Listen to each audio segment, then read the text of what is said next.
Қайырлы күн достар, біз бүгін сосиски в тесте жасайтын боламыз. Менің каналыма тіркеліп кетуді ұмытпаңыздар. Тағы да басқа рецептілермен бөлісіп отырамын. Бізге ол үшін ұнымыздың үстіне құрғақ ашытқымызды салып, қант 1,5 қасық, тұз тоже 1,5 қасық саламыз. Араластырып аламыз. Енді үстіне жылы сүтімізді құя отырып, өте жылы болу керек сүтіміз. Құя отырып, жұмсақ қамыр илейтін боламыз. Қолға жабыспайтын жұмсақ болып шығатын қамыр илейміз. Мен осылай қасықтың көмегімен араластырып, осылай илеп алдым. Енді үстіне сұйық майымызды құйып, тағы да илеп аламыз. Июын қандырып,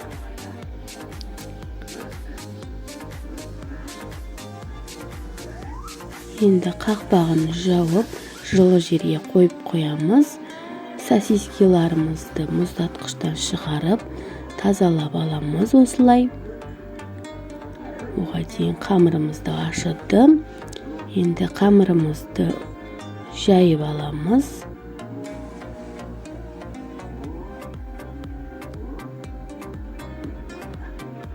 Жайып аламыз, ұзын-ұзын етіп кесіп, сосискиларымыздың сыртына орап аламыз, орап шығамыз. Мен осылай орап шықтым, духовкаға уже пісірейін деп жатырмын. Үстіне жұмыртқамызды жағып, осылай орап аламыз. Жұмыртқамызды жағып, духовкада 180 градуста пісіреміз. Мен кішкене бетіне күнжіт сеуіп жібердім. Осылай болып шықты. Түрі осындай болып шығады.